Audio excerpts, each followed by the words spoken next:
তাইফের ময়দানে ক্ষতবিক্ষত শরীর, রক্ত ঝরছে আল্লাহর নবীর গা থেকে। আহারে, আমি সেই জায়গাও দেখেছি, তাইফের সেই জায়গাটাও দেখেছি যেখানে রাসূলুল্লাহ বেহুশ হয়ে পড়েছিলেন, সব থেকে বেশি রক্ত পড়েছে। রাসূলুল্লাহ যখন হুশ আসতেন, বেহুশ হয়ে গেছিলেন, ফেরেশতারা দাঁড়ায় কাঁদতেছে আর বলছে, ইয়া রাসূলুল্লাহ, আপনার এই করুণ অবস্থা দেখে আকাশের ফেরেশতারা কাঁদতেছে, আমি সহ্য করতে পারছি না। জিবরাইল বলছেন, আমি হুকুম চাই, আপনি আমাকে হুকুম দেন, দুটা পাহাড় মিলায় দিয়া সব কাফের পিছে শেষ করে দিই। আল্লাহর নবী বলেন, জিবরাইল, আমি যদি হুকুম করি, আমার হুকুমে যদি দুই পাহাড় দিয়া মানবগুলিকে সব যদি পিছে মেরে ফেলে দাও, একটা কাফেরও যদি না বাঁচে, তাহলে কার কানে আমি পৌঁছাবো লা ইলাহা ইল্লাল্লাহু মুহাম্মাদুর রাসূলুল্লাহ। নবী করিম সাল্লাল্লাহু আলাইহি সাল্লাম বসে আছেন, গা দিয়ে রক্ত ঝরছে। এই অবস্থা দেখে তাইফের এক লোক দৌড়াইয়া তার বাগানে চলে গেল, আঙ্গুর বাগান, বুখারীর হাদিস। আঙ্গুর বাগান থেকে এক গ্লাস আঙ্গুরের রস নিয়ে এসে রাসূলের হাতে দিলেন। 3 দিনের না খাওয়া রাসূল, 3 দিন ক্ষুধার্ত, তৃষ্ণার্ত, ক্ষতবিক্ষত, জর্জরিত, নিষ্পেষিত, নির্যাতিত। এক গ্লাস শরবত হাতে পেয়ে বিসমিল্লাহ বলে শরবতটা পান করলেন। জিজ্ঞেস করলেন, তোমার নাম না আত্তাস? তিনি বললেন, হ্যাঁ, আমার নাম আত্তাস। তোমার বাড়ি হযরত ইউনূস আলাইহিস সালামের গ্রামে? তিনি বললেন, হ্যাঁ। তো আপনি কি করে জানলেন আমার নাম আত্তাস আর আমার বাড়ি ইউনূস আলাইহিস সালামের গ্রামে? নবী করিম সাল্লাল্লাহু আলাইহি সাল্লাম বললেন, আত্তাস, ইউনূস আলাইহিস সালাম নবী আর আমিও নবী, এক নবীর খবর আরেক নবীর কাছে থাকে। এক গ্লাস শরবত পান করে দুহাত উঁচু করলেন, নবীর চোখ থেকে দরদর করে পানি পড়ছে। তিনি বলছেন, রব্বুল আলামিন, এই তায়েফবাসী ওরা বোঝে নাই যে আমি তোমার নবী, ওরা বুঝতে পারে নাই যে আমি তোমার রাসূল, ওরা না বুঝে আমাকে ক্ষতবিক্ষত করেছে। আল্লাহ, তুমি এর জন্য তায়েফবাসীদের উপরে গজব দিও না, তুমি শান্তি দাও, হেদায়েত দাও। দুনিয়ার সকল নবী কোন কোন ক্ষেত্রে অধৈর্য হয়েছেন, নবী করিম সাল্লাল্লাহু আলাইহি সাল্লাম কখনো অধৈর্য হন নাই। প্রিয় ভাই সব, সুলাইমান আলাইহিস সালাম রাষ্ট্র পেয়েছেন, পিঁপড়ার ভাষা বোঝেন। কার ভাষা? পিঁপড়ার রাজা আছে না, চেনেন পিঁপড়ার রাজা? মাঝে মধ্যে পরিচয় করেন পিঁপড়ার রাজা কারা। মাথাটা মোটা, পিঁপড়ার রাজা আমরাও বলি। পিঁপড়ার রাজাকে হাতে নিয়েছেন, ডান হাতে। সূরা আন-নামলে আল্লাহ তাআলা বলছেন, পিঁপড়া কথা বলতেছে, পিঁপড়া বলছে তার দলবলকে, সুলাইমান আলাইহিস সালাম আসতেছে তার সৈন্য সামন্ত নিয়ে, পায়ের তলায় পিষ্ট হয়ে মরে যাবি, সব গর্তে লুকা। তিনি পিঁপড়া হাতে নিয়ে কথা বলতেছিলেন পিঁপড়ার সাথে। সুলাইমান আলাইহিস সালাম কথা বলছেন পিঁপড়ার সাথে। এখন পিঁপড়ার ভাষা আমি বুঝি, এতে একটা অহংবোধ সৃষ্টি হতে পারে। পিঁপড়ারও ভাষা আমি বুঝি। নবুয়তের শান দেখুন, পিঁপড়ার ভাষা বুঝতেছেন, সেখানে তিনি বিনয়ী হয়ে গেলেন আল্লাহর সামনে। তিনি বললেন, রব্বি আউজি'নি আন আশকুরা নি'মাতাকাল্লাতী আন'আমতা আলাইয়া ওয়া আলা ওয়ালিদাইয়া। আয় আল্লাহ তাআলা, তুমি আমাকে ওই পরিমাণ শুকর আদায় করার তৌফিক দাও আমাকে, যে পরিমাণ নিয়ামত তুমি আমাকে দান করেছো। ওয়া আলা ওয়ালিদাইয়া, এবং আমার মা বাবার প্রতি যতটা নিয়ামত তুমি আমাকে দিয়েছো। ওয়ান আমালা সালিহান তারদাহু, আর আমাকে এমন আমল করার তৌফিক দাও যাতে তুমি খুশি হও। ওয়াদখিলনি বিরাহমাতিকা ফি ইবাদিকা সালিহিন, আর আল্লাহ আমাকে ইবাদে সালেহের মধ্যে শামিল করে দাও। সুবহানাল্লাহ। প্রিয় ভাই সব, আমার মূল বক্তব্য ছিল এই সব সচ্চরিত্রবান সুপার কোয়ালিটির মানুষ আল্লাহর নবীরা মার খেলেন কেন? শুধুমাত্র দাঁত মাজা, সুরমা লাগান, দাড়ি লাগান। আমি যদি আপনাদের বলি সবাই দাড়ি রাখবেন, আপনারা কি আমার মারতে আসবেন? কেন মারবেন? আমি তো খারাপ কথা কিছু বলি, এই জন্য মারামারি হয় না। মারটা হইল কেন? মার হয়েছে এই কারণে নবীরা বলেছেন, লা ইলাহা ইল্লাল্লাহ, আল্লাহ ছাড়া কোনো ইলাহা নাই, আইনদাতা নাই, বিধানদাতা নাই, একমাত্র আইনদাতা তিনি। এখন আল্লাহর আইনটা কি সেটা আমাদেরকে বুঝতে হবে, সেটার দিকে আমি আগাচ্ছি ইনশাআল্লাহ। নবী করিম সাল্লাল্লাহু আলাইহি ওয়াসাল্লাম যখন এই কালিমার দাওয়াত দিলেন, মার শুরু হয়ে গেল। যারা এতদিন বলছিল আল আমিন, কি বলছিল রসুলকে? আল আমিন, তারাই এখন নবী করিম সাল্লাল্লাহু আলাইহি সাল্লামকে পাগল বলা শুরু করলো। রসুলকে পাগল বলা হলে আঘাত লাগে কার গায়ে? আঘাত লাগে কোথায়? আল্লাহর গায়ে বলা যাবে না, আল্লাহর অস্তিত্বে আঘাত লাগে। আল্লাহ রাব্বুল আলামিন এই কাফিরদের অপবাদের জবাবে আল্লাহ তাআলা প্রতিবাদ করলেন। তিনি বললেন, ওয়ামা সাহিবুকুম বিমাজনুন, তোমাদের সাথী পাগল নয়। তোমাদের সাথী বললেন আল্লাহ তাআলা। কেন? তোমরা তো এই লোককে হতে দেখেছো, তার শৈশব, কৈশোর, যৌবন, আর এই বয়স পর্যন্ত তোমরা তাকে চোখের সামনে দেখেছো। পাগলামির কি দেখলে তোমরা তার ভেতরে? কেন পাগল বলো? তিনি পাগল নন, তিনি শায়ের নন, তিনি জাদুকর নন, তিনি গণক নন, তিনি আমার নবী। প্রিয় ভাই সব, মুসলমানেরা মার খাচ্ছে, পালিয়ে বেড়াচ্ছে। বুখারী শরীফে এসেছে ওয়ান খাব্বাব বিনিল আরিত রাদিয়াল্লাহু তাআলা আনহু আন্নাহু قال শাকাউনা ইলা রাসূলিল্লাহ সাল্লাল্লাহু আলাইহি ওয়াসাল্লাম ওয়া হুয়া মুতাওয়াসসাদুন বুরদাতুন লাহু ফি জিল্লিল কাবা। হযরতে খাব্বাব বলেন, আমরা অত্যাচারিত হয়ে একদিন নবী করিম সাল্লাল্লাহু আলাইহি ওয়াসাল্লামের কাছে গেলাম, যে দেখতে পেলাম তিনি কাবা শরীফের ছায়ায় চাদর মুড়ি দিয়ে আরাম ফরমাচ্ছেন। আমরা কাছে গিয়ে বললাম, আলা তাদউ লানা আলা তাস্তানসিরু লানা ইয়া রাসূলুল্লাহ, হে রাসূল। মাইর খাইতে খাইতে আমরা শেষ হয়ে গেলাম। আমাদের মুসলমানদের উপরে আগুন চাপা দেওয়া হচ্ছে, পাথর চাপা দেওয়া হচ্ছে, বেলালকে উটের পায়ের রশিতে বেঁধে উট তাড়ানো হচ্ছে। ক্ষুধার জ্বালায় শেষ হয়ে গেলাম, ঘুমাইতে দেয় না, মাইরে অস্থির হয়ে গেলাম। হে রাসূল, আপনি কি আল্লাহর কাছে আমাদের জন্য দোয়া করবেন না? আপনি কি আমাদের জন্য আল্লাহর কাছে সাহায্য প্রার্থনা করবেন না? বুখারীর হাদিস। রাসূলুল্লাহ উঠে বসলেন, বললেন, ও খাব্বাব, তোমাদের আগে এই পৃথিবীতে যারা এসেছিলেন সেই সমাজের সমাজপতিরা কলেমার দাওয়াত দেওয়ার অপরাধে তাদেরকে ধরতো। ফায়ুখাজুর রাজুলু ফায়ুহফারু লাহু ফিল আরদ, তারা তাদেরকে ধরতো আর তাদের জন্য গর্ত খনন করত। ফায়ুজআলু ফিহা, এরপরে সেই গর্তের ভিতরে তাকে কোমর পর্যন্ত গেড়ে দিত। সুম্মা ইউতা বিল মানশার, এরপরে করাত আনা হতো। ফায়ুদাউ আলা রাসিহি, এরপরে করাত তার মাথার উপরে রাখা হতো। ফায়ুজআলু নিসফাইন, এরপরে করাত দিয়ে চিরে জীবন্ত মানুষকে দুই টুকরা করে ফেলে দেওয়া হতো। মা ইয়াসুদ্দুহু যালিকা আন দীনি, এত বড় অত্যাচারের পরেও সে যুগের একজন মুসলমানকেও আল্লাহর দ্বীনের পথ থেকে এক চুলও তারা সরাতে পারে নাই। রাসূলুল্লাহ বলছেন, ওয়াল্লাহি ওয়াল্লাহি, ও খাব্বাব, আমি আল্লাহর নামে কসম করছি। কে বলছেন? রাসূলুল্লাহ কসম করছেন, আমি আল্লাহর নামে শপথ করছি, লা ইউতাম্মান্নাল্লাহু হাযাল আমরা হাত্তা ইয়াসিরুর রাকিবু মিন সানা ইলা হাদারামাউত।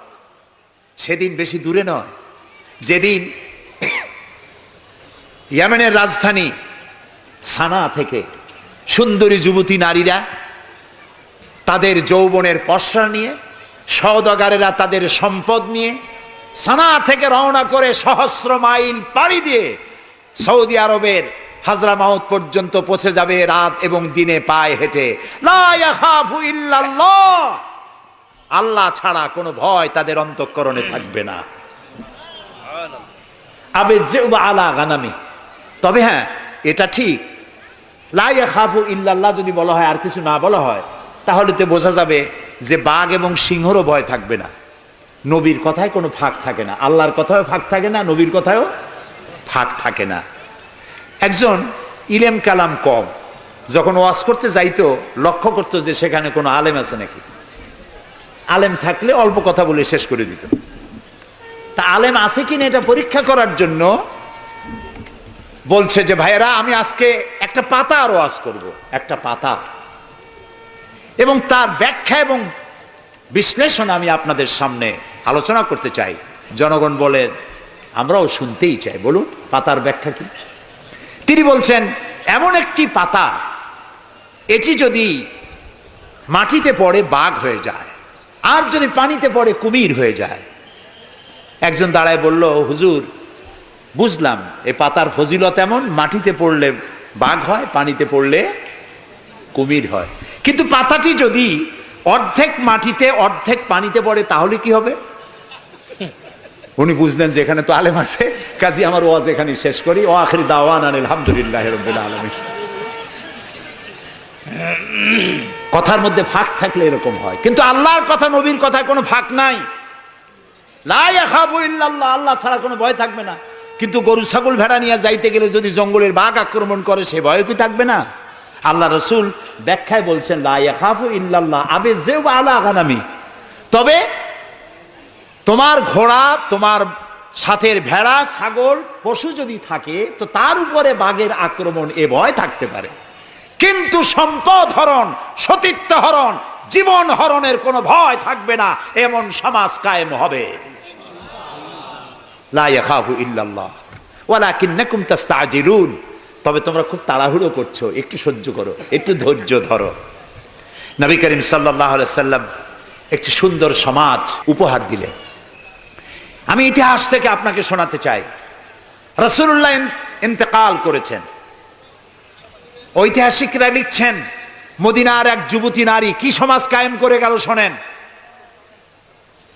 রাসূলুল্লাহ ইন্তেকাল করেছেন, ঐতিহাসিকরা লিখছেন সেই সমাজের একটি যুবতী নারী মদিনা থেকে কোনো এক আত্মীয়র বাড়ি বেড়াতে রওনা করেছেন। যেতে যেতে আত্মীয়র বাড়ি পৌঁছবার আগেই সন্ধ্যা হয়ে গেল। মনে মনে ভাবলো, এখন যদি আমি কোনো পরপুরুষের সামনে পড়ি তাহলে তো আমার সতীত্ব যাবে, অলঙ্কারাদিও যাবে, সারা জীবনের লালিত সম্পদ নষ্ট হয়ে যাবে। খুব ভীত সন্ত্রস্ত পদে এগোচ্ছে, আর বাঘ দেখা হরিণীর মতো তার চোখ এদিক ওদিক তাকাচ্ছে আর হাঁটতেছে। হঠাৎ দেখে দূর থেকে তার দিকেই এগিয়ে আসছে এক যৌবন ভরা এক যুবক। যুবককে কাছে আসতে দেখে যুবতী নিজের লালিত সম্পদ, সতীত্ব আর অলঙ্কার আদি হারাবার ভয়ে মাটির উপরে বসে পড়েছে, তার রুহু গলার কাছে এসে গেছে। ঐতিহাসিকরা লিখছেন যুবকটি যুবতীর কাছে এসে দাঁড়িয়েছে। যুবতী মহিলার চোখের উপরে চোখ রেখে যুবক ছেলে বলছে, মা,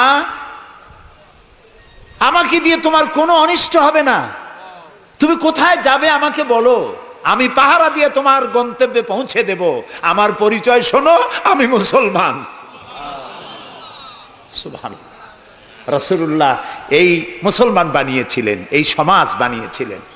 তাই আমি আফসোস করে বলি, মরা মানুষ জিন্দা হওয়ার কোন সুন্নত যদি থাকতো, আর একজন সাহাবী যদি আজ জিন্দা হতেন আর আমাদেরকে যদি দেখতেন, তাহলে চিৎকার দিয়ে বলতেন আল্লাহর কসম, রাসূলুল্লাহ দান্দার মোবারক শহীদ করে সাহাবীরা জীবন দিয়ে যে মুসলমান বানিয়ে রেখে গিয়েছিলেন, আল্লাহর কসম এগুলা সেই মুসলমান না।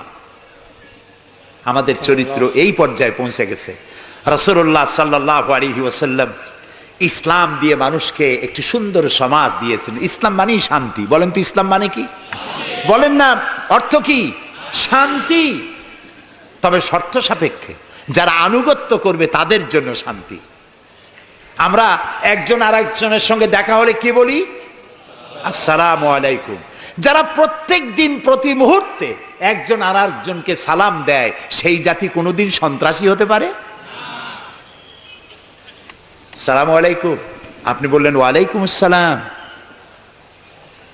নবী করিম সাল্লাল্লাহু আলাইহি ওয়াসাল্লাম বলেছেন আফশুস সালাম ওয়া আতইমুত তুআম ওয়া সাল্লু আন-নাসু বিন-নিয়াম তাদখুলুল জান্নাতা বিস-সালাম।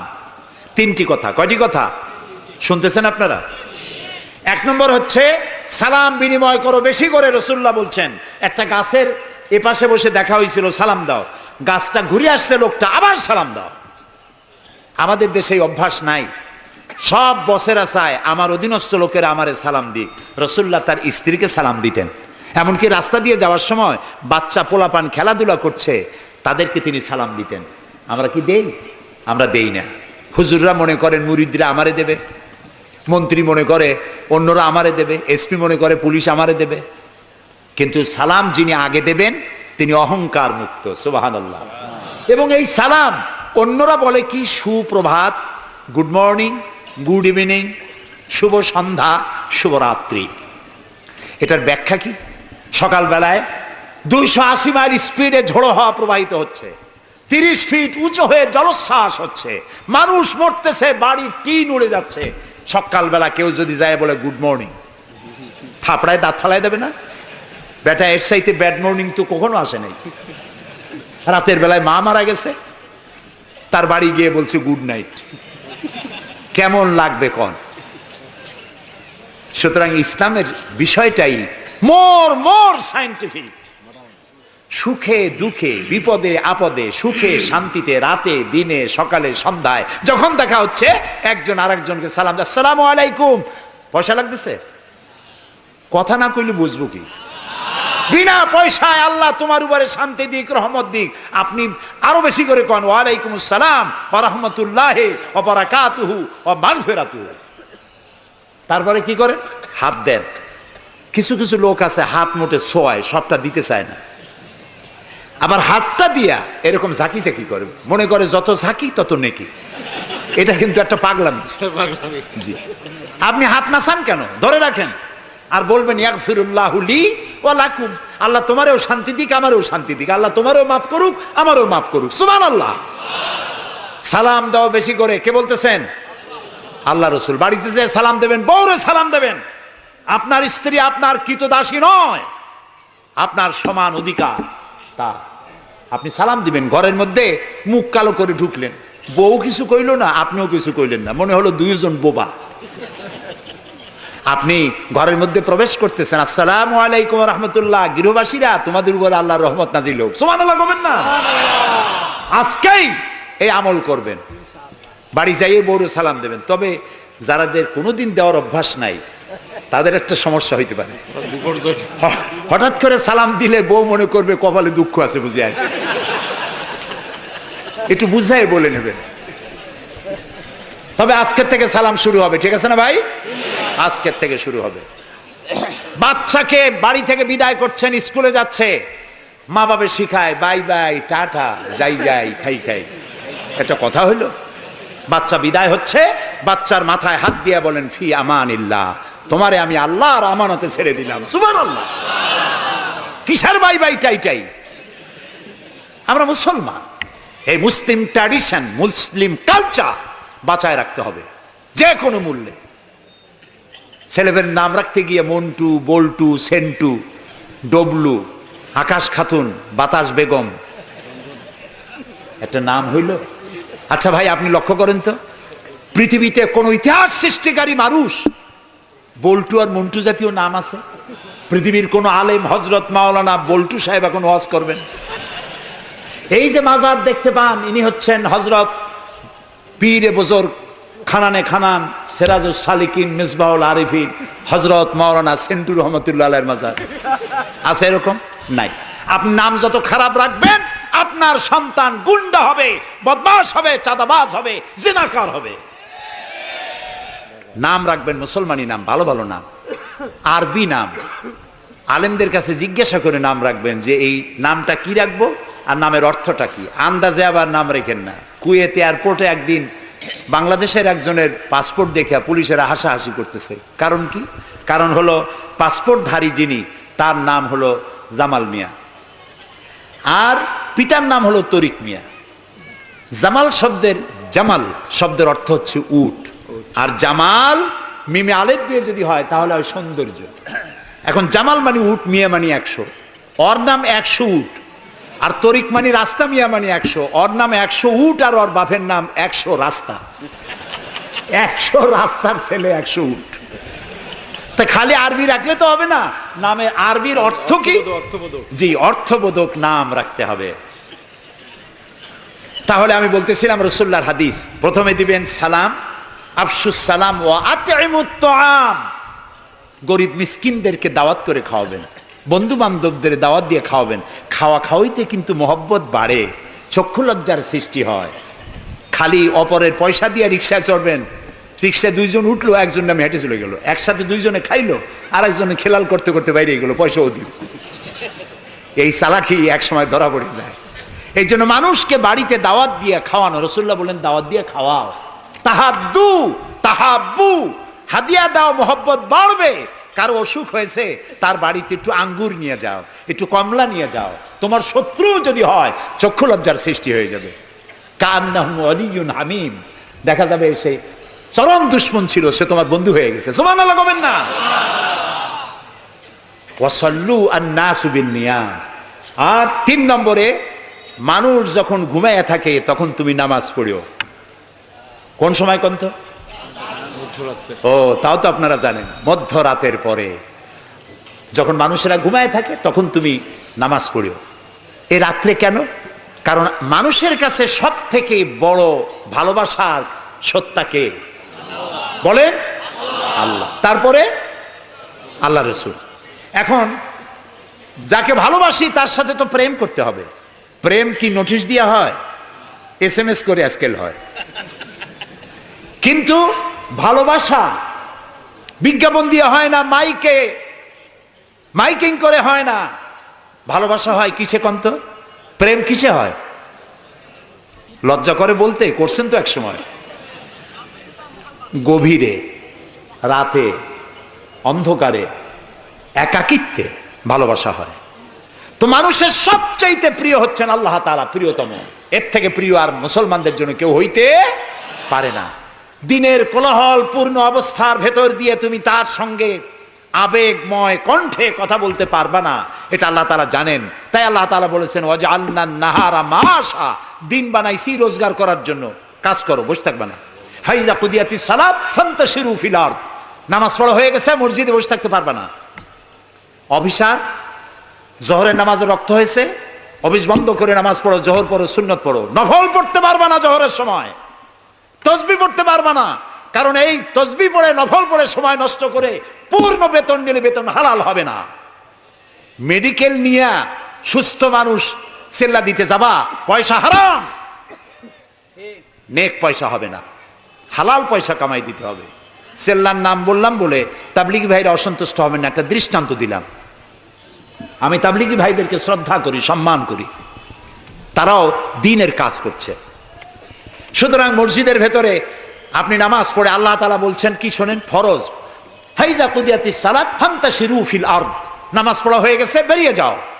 কোথায় যাও? দুনিয়ায় যাও, হাটে যাও, বাজারে যাও, কলে যাও, কারখানায় যাও, আদালতে যাও, শিক্ষা প্রতিষ্ঠানে যাও, চাষ করতে যাও। যাইয়া কি করো? আবতাগু মিন ফাদলিল্লাহ, আর আমার রিজিক, আমি যে তোমারে অনুগ্রহ করেছি, রিজিক দিয়েছি, ওই রিজিক তালাশ করে আনো। সুবহানাল্লাহ। প্রিয় ভাই সব, হযরত ওমর রাদিয়াল্লাহু তাআলা আনহু মসজিদের ভিতরে দেখলেন কিছু লোক বসা, জোহরে দেখলেন, আসরে দেখলেন, মাগরিবে দেখলেন, এশায় দেখলেন। পরের দিন ফজরের সময় সেই একই জায়গায় কয়েকটা লোক, একই লোক দেখে জিজ্ঞেস করলেন তোমরা কারা? বলল নাহনু মুতাওয়াক্কিলিন, আমরা আল্লাহর উপরে ভরসা করি এবং আল্লাহর উপরে ভরসা করে এখানে জিকির আজগার করি। খাও কি? কয় যে আমাদের এই জিকির আজগার দেখে পাশের লোকেরা ভাত রাইন্দে আমাকে খাওয়ায়। রাসূলুল্লাহ বললেন তোমরা তো মুতাওয়াক্কিলুন, তোমরা তো অন্যের উপরে নির্ভরশীল, আল্লাহর উপরে তো নির্ভরশীল তোমরা নও। শোনো, আগামীকাল এই জোহরের নামাজের পর যদি তোমাদেরকে এখানে বসা দেখি, ব্যাট মেরে মসজিদ থেকে বের করে দেব। মসজিদে নির্দিষ্ট সময় নামাজ পড়তে আসবে, বাকি সময় কাজ করতে হবে মানুষের জন্য, নিজের জন্য, জনগণের জন্য, রাষ্ট্রের জন্য। এর নাম ইসলাম। এর নাম কি? ইসলাম। বাস্তবমুখী, বৈরাগ্য নয়। আপনি দিন কায়েমের জন্য, আল্লাহর বেশি জিকির আজগার করার জন্য জঙ্গলে যাবেন, লা রাহবানিয়াতা ফিল ইসলাম, ইসলামে বৈরাগ্যবাদকে সমর্থন করে না। কথা বুঝে আসছে? সুতরাং আপনি রাত্রি বেলায়, দিনের কোলাহলপূর্ণ সময়, আপনি আল্লাহর সাথে প্রেম করতে সময় পাচ্ছেন না। আল্লাহ তাআলা বলছেন ওয়াজআলনাল লাইলা লিবাসা ওয়াজআলনা নাওমাকুম সুবাতা, রাত্রে বানাইছি, রাত্রিকে বানাইছি শান্তির আচ্ছাদন। সুবহানাল্লাহ বলবেন না? রাত হলো শান্তির আচ্ছাদন। তীর্যক রৌদ্রের তীব্র প্রখরকে বন্ধ করে দিয়ে রাতের একটি অন্ধকারের চাদর দিয়ে, কালো চাদর দিয়ে পৃথিবীটাকে ঢেকে দিলাম। আর একটু শান্তির জন্য চাঁদ আর তারকার নামে কিছু ডিম লাইট জ্বালাই দিলাম। গভীর রাত্রে ওঠো, মানুষ যখন ঘুমায় তখন তুমি সেজদায় পড়ে কাঁদো। রাসূলুল্লাহ বলেছেন, অনুশোচনা আর অনুতপ্তের এক ফোঁটা পানি নাকের অর্ধেক আসতে না আসতে আল্লাহ তাআলা ওই ক্রন্দনরত বান্দাকে মাফ করে দেন। সুবহানাল্লাহ। এই তিনটি কাজ যে করবে, কয়টা কাজ? তিনটি। এই তিনটি কাজ যারা করবে তাদখুলুল জান্নাতা বিসসালাম, আখরাজাহু মুসলিম। মুসলিম শরীফের হাদিস। রাসূলুল্লাহ বলছেন, এই তিনটে কাম করো, শান্তির সাথে জান্নাতে চলে যাবে। তাহলে যে জাতির জীবন ব্যবস্থার নাম কি? ইসলাম। আর আমাদের নাম মুসলমান। সব জায়গায় কিন্তু শান্তি, দেখা হইলে সালাম। আল্লাহর নাম কি? শান্তি। আর আল্লাহর এক নাম কি? সালাম আছেন আল্লাহর নাম, আল্লাহর নাম শান্তি। তারপরে নামাজ পড়ে শেষ করার পরই ডান দিকে বাম দিকে কি বলি? নামাজ পড়েও বলি আসসালামু আলাইকুম ওয়া রাহমাতুল্লাহ। জীবনের শেষ নামাজ কোনটা? জানাজা। তার শেষ কথা কি? আসসালামু আলাইকুম ওয়া রাহমাতুল্লাহ। এরপরে মুমিনদের লাস্ট ডেস্টিনেশন দারাকা দারাস সালাম, শেষ জায়গা কোথায়? জান্নাত। এই যাদের ধর্ম, এই যাদের দিন, এই যাদের জীবন ব্যবস্থা, সেখানে আল্লাহর আইন প্রতিষ্ঠার নামে বোমা মারা লাগবে? জবাব দেন। সন্ত্রাসী তৎপরতা করা লাগবে? কোন নবী, কোন রাসূল সন্ত্রাসী তৎপরতা চালিয়েছেন, মানুষ হত্যা করেছেন, এর কোন নজির আছে পৃথিবীতে? আছে? পৃথিবীতে নাই। আপনারা বলতে পারেন, তাহলে রাসূলুল্লাহ যুদ্ধ করছিলেন কেন? নবী করিম সাল্লাল্লাহু আলাইহি ওয়াসাল্লাম যত যুদ্ধ করেছিলেন সব ছিল ডিফেন্সিভ, আত্মরক্ষামূলক। তিনি নিজে যুদ্ধ শুরু করেছেন, এর কোন নমুনা নাই। একটি হাদিস পাওয়া যাবে না যে নবী করিম সাল্লাল্লাহু আলাইহি ওয়াসাল্লাম ক্ষমতা গ্রহণ করার পর সাহাবীদের রাতের বেলায় পাঠিয়ে দিয়েছেন, ওই গ্রাম আমার উপর ঈমান আনে নাই, বাড়ি শুদ্ধ জ্বালায় দাও, হত্যা করো, বলেছেন? সুবহানাল্লাহ।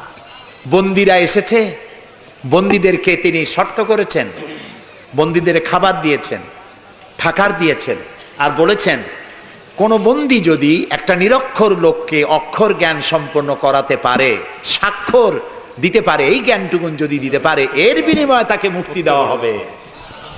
আজকে আমেরিকা আমাদেরকে ভদ্রতা শিখায়, বন্দীদের সাথে তোমরা কি ব্যবহার করেছো?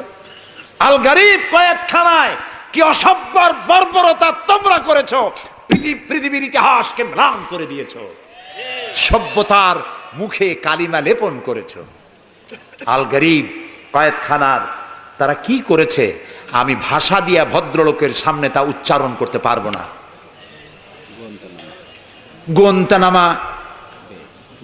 গোয়েন্তানামা বেতে, যেটা পৃথিবীর নরক বলা যায়, পৃথিবীর জাহান্নাম, মুসলমান কয়েদিদের সামনে কোরআন শরীফ খুলে কোরআনের উপরে পেশাব করেছে তারা।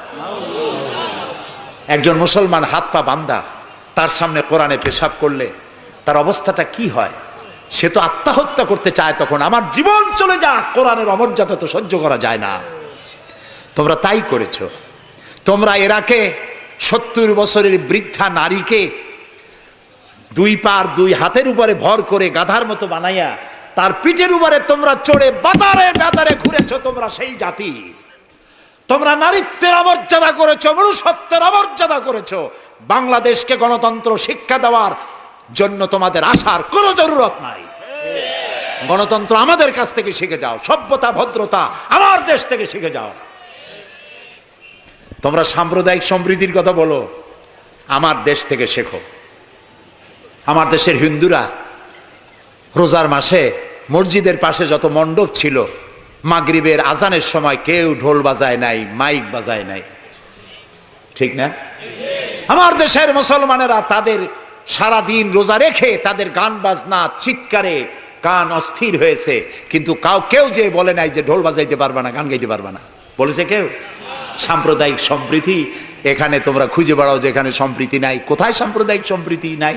সব জায়গায় সাম্প্রদায়িক সম্প্রীতি। সব থেকে পৃথিবীর মধ্যে বাংলাদেশে সাম্প্রদায়িক সম্প্রীতি সব থেকে বেশি। দেশের বদনাম বিদেশে গিয়ে এত বলে মানুষ, চিন্তা করতেও কষ্ট হয়। এখন ধোঁয়া তুলেছে দ্রব্য মূল্যের জ্বালায় বাংলাদেশ নাকি শেষ। আচ্ছা ভাইরা, দ্রব্য মূল্য পৃথিবীতে কোথায় না বেড়েছে? তবে আমাকে বলতে হবে, দ্রব্য মূল্যের কারণে বরিশালে না খাইয়া মরছে কয়জন? আমি আপনার কাছে হিসাব চাই, বলেন। মরেছে একজনও?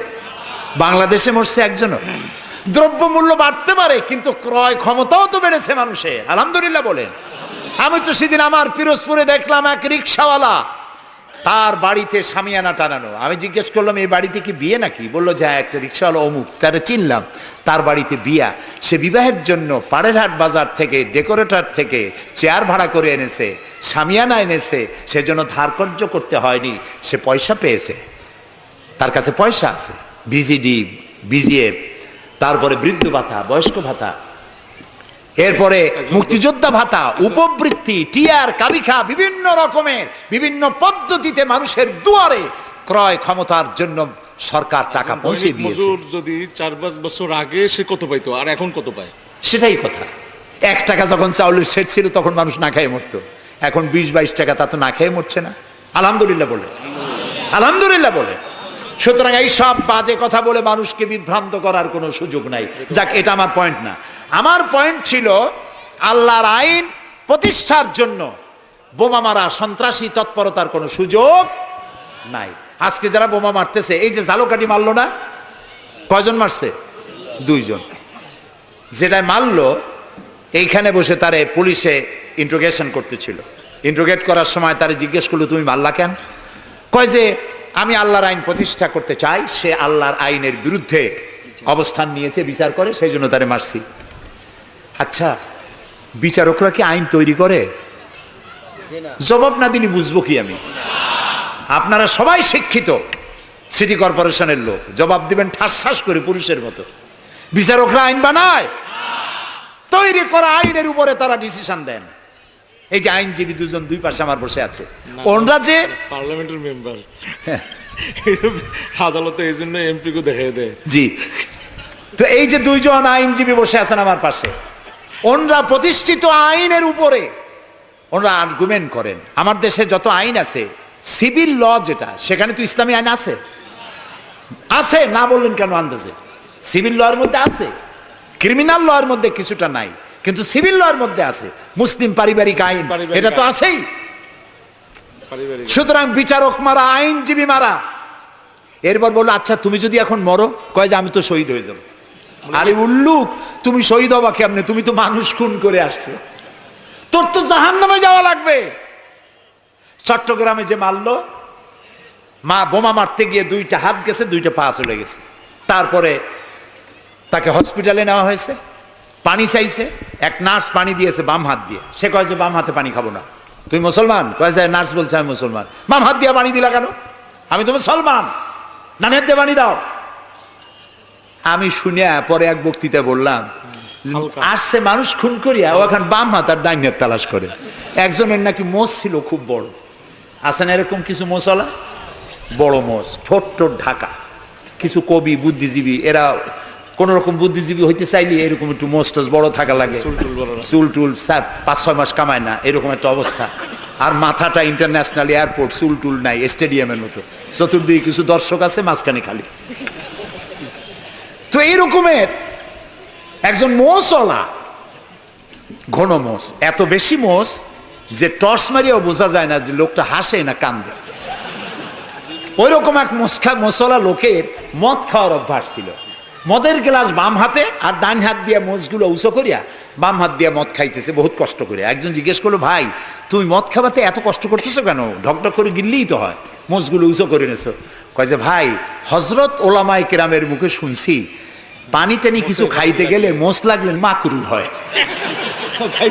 ও খাইতেছে মদ, ও মানুষ খুন করে আসছে, আর ও বলতেছে যে আমি বাম হাতের পানি খাবো না। বেটা, তুই জাহান্নামে যাবি। আল্লাহ তাআলা বলেছেন, ওমাই ইয়াকতুল মুমিনান মুতাআম্মিদান ফাজাযাউহু জাহান্নাম খালিদান ফিহা ওয়া গাদাবাল্লাহু আলাইহি ওয়া লানাহু ওয়া আ'আদ্দা লাহু আযাবান আযীমা। আল্লাহ তাআলা বলেছেন, যে ব্যক্তি কোনো মানুষ হত্যা করে, মুমিন হত্যা করে ইচ্ছে করে, তার একমাত্র শাস্তি হলো জাহান্নাম। কে বলতেছে? আল্লাহ তাআলা। জাহান্নাম, এবং আল্লাহ লানত, এবং চিরকাল সে জাহান্নামে থাকবে। আল্লাহ তাআলা আরো বলছেন, ওমান কাতালা নাফসান বিগাইরি নাফসিন আও ফাসাদিন ফিল আরদ ফাকান্নামা কাতালান নাসা জামিআ। যদি বিচারকরা বিচারের মাধ্যমে কাউকে মৃত্যুদণ্ড না দেয়, এরকম কোন মানুষকে কেউ যদি হত্যা করে, সে একটি মানুষ হত্যা করলো না, সেজন্য বিশ্বের সমগ্র মানব গোষ্ঠীকে হত্যা করলো। একটা মানুষ হত্যা করার অপরাধ হচ্ছে বিশ্বের সব মানুষ হত্যা করার সমান। ওয়ামান আহিয়াহা, আর কেউ যদি একটি মানুষকে বেঁচে থাকার সুযোগ করে দিল, ফাকান্নামা আহিয়ান নাসা জামিয়া, সেজন্য সারা পৃথিবীর মানুষগুলিকে বেঁচে থাকার জন্য সুযোগ করে দিল। যারা মানুষ হত্যা করে তাদের শাস্তি কি? আল্লাহ তাআলা বলছেন, ইন্নামা জাযাউল্লাযীনা ইউহারিবুনাল্লাহ ওয়া রাসূলাহু ওয়া ইয়াসআউনা ফিল আরদি ফাসাদান। যারা আল্লাহর এই জমিনে বিপর্যয় সৃষ্টি করতে চায়, সন্ত্রাস সৃষ্টি করতে চায়, তাদের জন্য 4 প্রকার শাস্তি। কয় প্রকার শাস্তি? কে বলতেছে? যারা বোমা মারে, যারা গ্রেনেড হামলা করে, যারা মানুষ হত্যা করে, যারা শান্তিপূর্ণ সমাজের উপরে সমাজকে বিশৃঙ্খলা সৃষ্টি করতে চায়, আল্লাহ তাআলা তাদের জন্য 4 প্রকারের শাস্তি নির্ধারণ করেছেন। আইয়ুকাত্তালু, তাদেরকে হত্যা করো, আও ইউসাল্লাবু, অথবা তাদেরকে শুল দণ্ডে দিয়ে দাও, আও তুকাত্তা আইদিয়াহুম ওয়া আরজুলিহিম, অথবা তাদের ডান হাত আর বাম হাত উল্টা কেটে দাও। হয় প্রথমে ডান, পরে বাম পা, বাম হাত ডান পা, একটার উল্টা আর একটা কাটো। চতুর্থ, আও ইয়ানফাউ মিনাল আরদ, অথবা দেশ থেকে বহিষ্কার করে দাও। সুতরাং আজকে যারা সন্ত্রাসী তৎপরতা চালাচ্ছে, তাদের সাথে ইসলামের কোনো সম্পর্ক নাই। পত্রিকার মাধ্যমে, এক শ্রেণীর সাংবাদিকতার মাধ্যমে এক শ্রেণীর ধর্মনিরপেক্ষ রাজনীতিবিদরা এই সমস্ত সন্ত্রাসের দোষ আলেমদের মাথায় উঠায় দিতে চেয়েছিল।